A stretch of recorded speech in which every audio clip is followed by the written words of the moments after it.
شیر خان اور گل خان اپنے سی او کے سامنے کرسیوں پر بیٹھے ہوئے تھے۔ سی او نے نقشے پر انگلی رکھتے ہوئے کہا، اس نقشے سے ہمیں ان جگہوں کا علم ہو گیا ہے جنہیں دہشت گرد اپنا نشانہ بنانے والے ہیں۔ ہم نے وہاں سیکیورٹی کا پورا بندوبست کر لیا ہے۔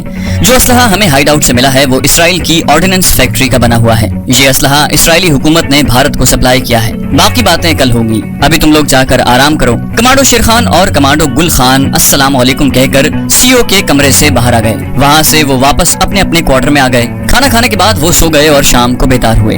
رات کے کھانے کے بعد کمانڈو گل خان جو شیر خان کا نائب تھا، شیر خان کے کوارٹر والے کمرے میں آ گیا۔ اس نے دیکھا کہ کمرے کی بتی جل رہی تھی اور کمانڈو شیر خان چارپائی پر نیند دراز دیوار سے ٹیک لگائے ایک البم دیکھ رہا تھا۔ شیر خان البم میں لگی ہوئی ایک فوٹو دیکھنے میں اس قدر محو تھا کہ اس نے گل خان کی طرف کوئی توجہ نہ دی۔ گل خان شیر خان کا نائب بھی تھا اور اس کا دوست بھی۔ وہ خاموشی سے چارپائی کے ساتھ لگی ہوئی چھوٹی میز کے پاس آرام کرسی پر بیٹھ گیا۔ کچھ دیر کے بعد شیر خان نے نگاہیں اٹھا کر گل خان کی طرف دیکھا اور کہا، تم نے مجھ سے کئی بار سوال کیا تھا کہ میں جو ملک کی ایک مشہور فرم میں اتنے اچھے عہدے پر ملازم تھا اور ایک ماہ بعد میری ترقی بھی ہونے والی تھی، ایک دم سب کچھ چھوڑ کر ملک میں جرائم اور دہشت گردی کے خلاف جہاد کرنے والی تنظیم کے کمانڈو ٹریننگ سینٹر میں کیوں آ گیا ہوں؟ میں نے تمہیں کبھی اس سوال کا جواب نہیں دیا۔ آج میرا جی چاہتا ہے کہ میں تمہیں بتا دوں کہ یہ انقلاب میرے اندر کیسے آیا ہے اور میں نے اتنی اچھی ملازمت چھوڑ کر اس کمانڈو تنظیم میں شرکت کیوں کی۔ شیر خان نے البم میں سے ایک فوٹو نکال کر گل خان کو دکھائی۔ اس فوٹو میں ایک خوش شکل خاتون 2.5-3 سال کے لڑکے کو اپنے ساتھ لگائے مسکرا رہی تھی۔ کمانڈو شیر خان نے کہا، یہ میری بیوی عارفہ اور میرے اکلوتے بیٹے عامر کی فوٹو ہے۔ ہم دونوں میاں بیوی ایک دوسرے سے بہت محبت کرتے تھے۔ اللہ نے ہمیں عامر کی شکل میں ایک بڑا پیارا سا لڑکا عطا کیا تو ہماری محبت کے رشتے اور گہرے ہو گئے۔ مجھے یاد ہے جب کبھی مجھے ملازمت کے سلسلے میں کسی دوسرے شہر جانا پڑتا تو میری بیوی عارفہ خط میں لکھتی تھی، شیر خان تم گھر میں نہیں ہوتے تو گھر کی ایک ایک چیز مجھے تمہاری یاد دلاتی ہے۔ عامر بار بار مجھ سے پوچھتا ہے، ڈیڈی کہاں ہیں؟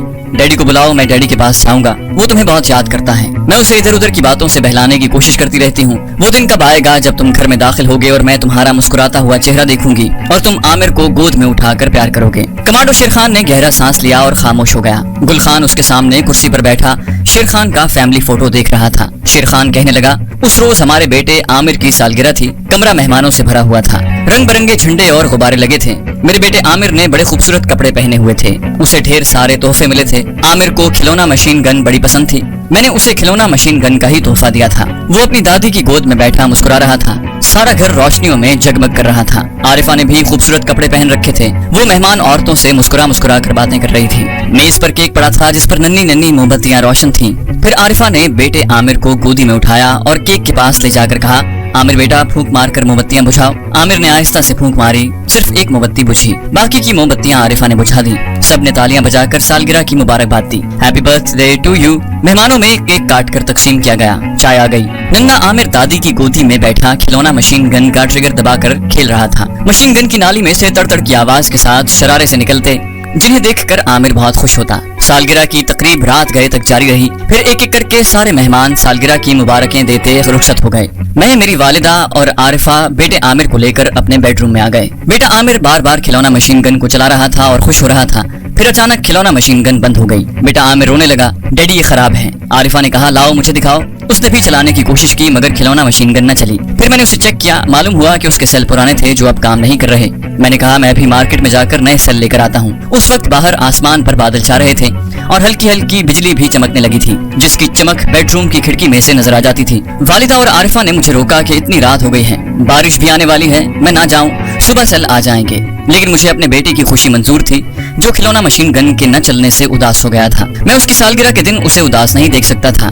میں نے عارفہ سے کہا، چوک والا سٹور کھلا ہوگا، میں ابھی سیل لے کر آ جاؤں گا، اور میں سب کے منع کرنے کے باوجود مکان سے باہر نکل آیا۔ باہر بجلی کسی وقت ضرور چمک رہی تھی مگر بارش نہیں ہو رہی تھی۔ مجھے کیا معلوم تھا کہ اس رات مجھ پر کتنی بڑی قیامت گزرے گی۔ اس کے بعد کیا ہوا؟ شیر خان اپنے مکان سے نکل کر تیز تیز قدموں سے مارکیٹ کی طرف چل پڑا۔ رات کے 11 بجے کا وقت ہوگا، بجلی چمک رہی تھی، بادلوں کی ہلکی ہلکی گرج سنائی دے رہی تھی، شہر کی سڑک سنسان پڑی تھی، دور کچھ فاصلے پر مارکیٹ کی روشنیاں جھلملا رہی تھیں۔ شیر خان اسی مارکیٹ کی طرف جا رہا تھا۔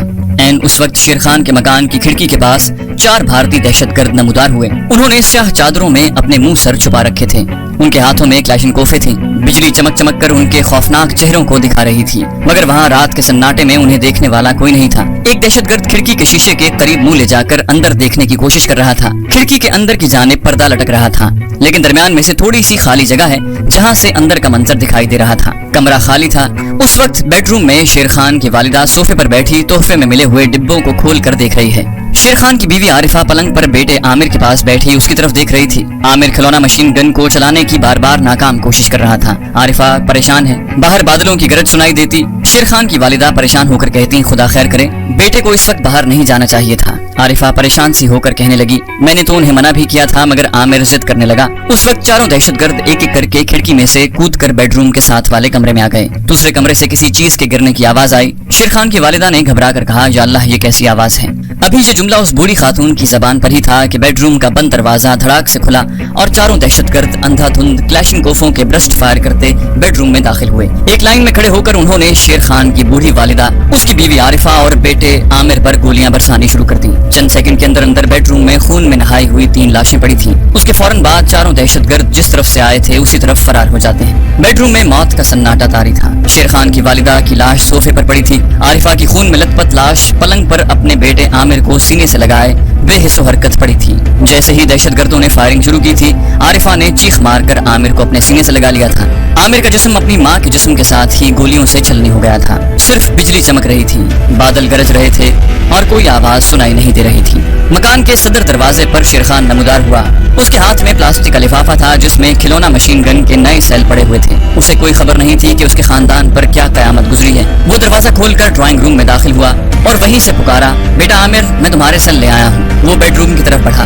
उसको अजीब किस्म की खामोशी का एहसास हुआ। उसने बेडरूम का दरवाजा खोला। अंदर उसे जो खूनी मंजर नजर आया, उसने शेर खान पर सख्ता तारी कर दिया। 2 सेकंड के लिए वो जैसे बिल्कुल पत्थर हो गया। फिर प्लास्टिक का लिफाफा उसके हाथ से गिर पड़ा और वो चीख मारकर वालिदा की लाश की तरफ बढ़ा। फिर पागलों की तरह पलंग पर आरिफा और अपने बेटे की खून में नहाई हुई लाशों के पास आकर धाड़े मार मार कर रोने लगा। उसकी बीवी आरिफा मर चुकी थी। उसकी वालिदा भी मर चुकी थी। उसने बेटे की लाश को अपने सीने से लगा लिया और पागलों की तरह रोने और बेटे को आवाजें देने लगा। अचानक उसके बेटे के हल्क से हिचकी की सी आवाज निकली। शेर खान को कोई होश नहीं था कि वो कहाँ है और जहाँ है वहाँ क्या हो चुका है, क्या हो रहा है। उसका दिमाग बंद हो गया था। उसके कानों में आंधियां चल रही थीं। बेटे की हिचकी की आवाज पर उसने चीख कर कहा, आमिर, और उसे अपने सीने से लगाकर दीवाना वार बेडरूम से निकलकर ड्राइंग रूम में आया। वहां से बच्चे की नीम जहां लाश को सीने से चिमटाए दौड़ता हुआ मकान के दरवाजे से बाहर निकलकर सड़क पर आ गया। उसने सड़क पर एक तरफ दौड़ना शुरू कर दिया।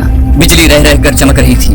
बादल गरज रहे थे। पीछे से किसी गाड़ी की रोशनी उस पर पड़ी। वो सड़क के दरमियान खड़ा हो गया और चीख कर कहने लगा, मेरे बेटे को बचा लो, मुझे अस्पताल पहुंचा दो। लेकिन गाड़ी उसके पहलू से होकर निकल गई। शेर खान बच्चे की लाश को उठाए दौड़ने लगा। पीछे से एक और गाड़ी आई। शेर खान वहीं रुक गया। उसने हाथ देखकर चीख कर कहा, मेरे बेटे को अस्पताल पहुंचा दो, मेरा बेटा अभी जिंदा है, खुदा के लिए हमें अस्पताल पहुंचा दो। गाड़ी उसके करीब आकर रुक गई। एक बुजुर्ग खुद गाड़ी चला रहे थे। उन्होंने दरवाजा खोलकर कहा, जल्दी से आ जाओ। शेर खान खून में डूबी हुई अपने बच्चे की नीम जहां लाश को लेकर गाड़ी में दाखिल हो गया। गाड़ी तेजी से एक अस्पताल की तरफ दौड़ने लगी। 2-3 सुनसान सड़कों पर से गुजरने के बाद गाड़ी एक अस्पताल के पोर्च में आकर रुक जाती है। शेर खान बच्चे को सीने से लगाए तेजी से गाड़ी में से निकलता और अस्पताल के कॉरिडोर में दौड़ते हुए चीख चीख कर डॉक्टर को पुकारता है, डॉक्टर साहब, मेरे बच्चे को बचा लें। एक कमरे में से एक डॉक्टर और एक नर्स बाहर निकल आए। शेर खान ने भराई हुई आवाज में कहा, डॉक्टर, मेरे बच्चे को गोलियां लगी, ये भी जिंदा है, इसे बचा लें। दीवार के साथ एक स्ट्रेचर लगा हुआ था। नर्स जल्दी से स्ट्रेचर को खींच कर लाई। डॉक्टर ने शेर खान से नीम मुर्दा आमिर को लेकर स्ट्रेचर पर डाला और नर्स से कहा,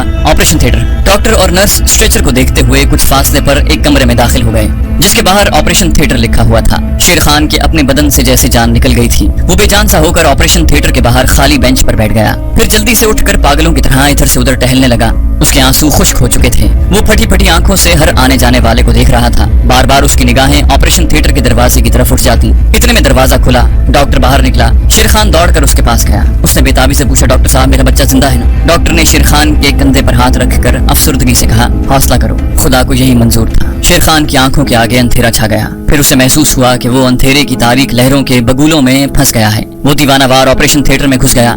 स्ट्रेचर पर उसके इकलौते बेटे आमिर की लाश पड़ी थी। नर्सें और डॉक्टर उसकी तरफ लपके, मगर शेर खान को किसी की कुछ खबर न थी। उसे यूं महसूस हो रहा था जैसे वो सारी दुनिया में अकेला है। उसके सामने उसके बेटे की लाश है। उसने बेटे की लाश उठाई और सीने से लगाया। सर झुकाए ऑपरेशन थिएटर से बाहर आ गया। न उसकी आंखों में आंसू थे, न उसके हल्क से कोई आवाज निकल रही थी। चेहरा जर्द पत्थर की तरह साकित था। वो यूं चल रहा था जैसे कोई उसे धकेल रहा है। ये गम की इंतहाई शक्ल थी। वो अस्पताल से बाहर आया तो बारिश हो रही थी, जैसे आसमान उसके गम पर आंसू बहा रहा था। दूसरे रोज शेर खान की वालिदा, उसकी प्यारी बीवी और प्यारे बेटे को उसकी आंखों के सामने कब्रिस्तान में दफना दिया गया। जब वो अपने दोस्तों और रिश्तेदारों के साथ अपने प्यारों और अपने जिगर के टुकड़ों की कब्र पर फूल चढ़ाने लगा तो उसकी चीख निकल गई और वो वहीं बेटे की कब्र से लिपट कर ज़ारो कतार रोने लगा। उसके अजीजों और दोस्तों ने उसे संभाला और हौसला दिया।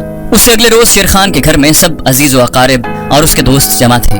सब सोगवार थे। कभी कभी कोई उठकर शेर खान के पास आकर उसे हौसला देता, हौसला करो भाई, अल्लाह को यही मंजूर था, खुदा की अमानतें थी, उसने वापस ले ली। शेर खान चुप था, उसके होंठों पर मोहरे सुकूत सब थी। वो फटी फटी आंखों से हर एक को तक रहा था। लोग आपस में बातें कर रहे थे। शेर खान का एक रिश्तेदार दूसरे से कह रहा था, ये सब दुश्मन के भेजे हुए दहशतगर्दों का काम है। शेर खान को उसी रोज मालूम हो गया था कि उसके बीवी बच्चों को भारत के भेजे हुए दहशतगर्दों ने कत्ल किया है, इसलिए कि शेर खान की किसी से कोई दुश्मनी नहीं थी। इससे पहले भी मुल्क में एक जगह ऐसी अलमनाक वारदात हुई थी जिसमें भारत के दहशतगर्दों ने पूरे के पूरे खानदान को बेदर्दी से कत्ल कर दिया था। आहिस्ता आहिस्ता सब रिश्तेदार, दोस्त, अजीज व अकारिब शेर खान को हौसला और सब्र की तलकीन करते हुए चल दिए। शेर खान घर में अकेला रह गया। कुछ देर तक वो सोफे पर बैठा खाली कमरे के दरो दीवार को तकता रहा। फिर उसे ऐसे लगा जैसे साथ वाले बेडरूम से उसके बेटे आमिर ने उसे आवाज देकर बुलाया हो। डैडी? शेर खान के मुंह से बेख्तियार निकल गया, आमिर बेटे मैं आ रहा हूँ। वो दौड़कर बेडरूम में गया। बेडरूम खाली पड़ा हुआ था। पलंग के पास मेज पर उसकी बीवी आरिफा और बेटे आमिर की फ्रेम की हुई तस्वीर रखी हुई थी। वो उखड़े उखड़े कदमों से तस्वीर की तरफ बढ़ा।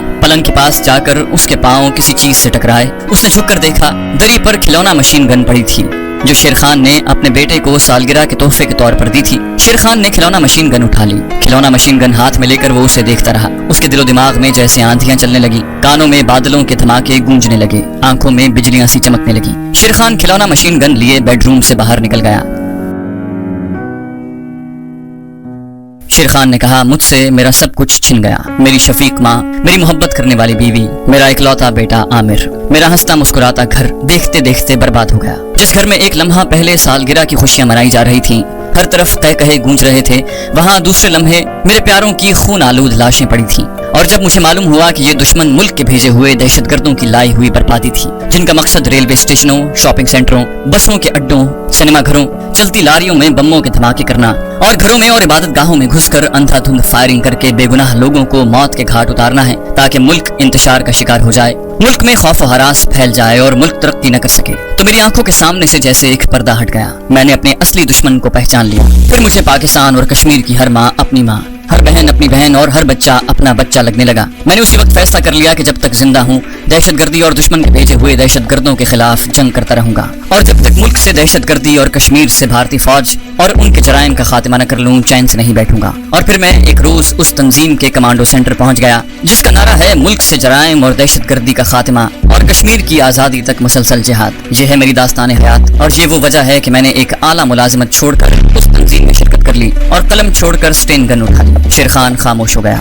नायब गुल खान पर शेर खान की जिंदगी के दर्दनाक हादसे ने गहरा असर डाला था। छोटे से कमरे में एक अजीब सी खामोशी छाई हुई थी।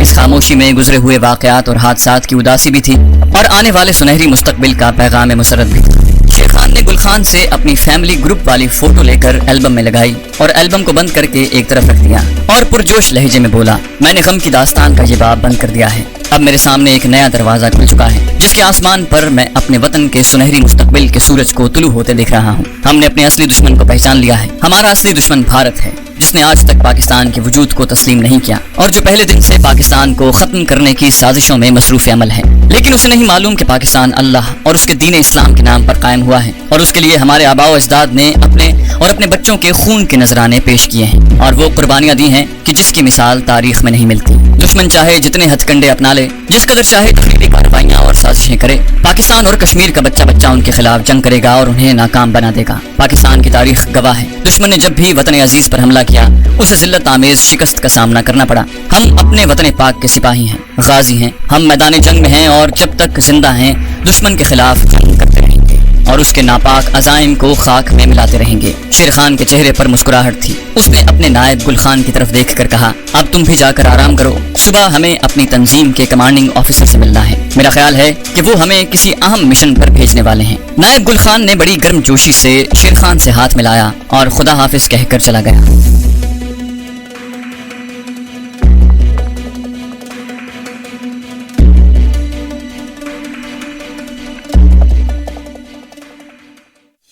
चैनल को सब्सक्राइब कीजिए और बेल आइकन पर क्लिक कीजिए ताकि आपको तमाम वीडियोस फौरन मिलती रहें।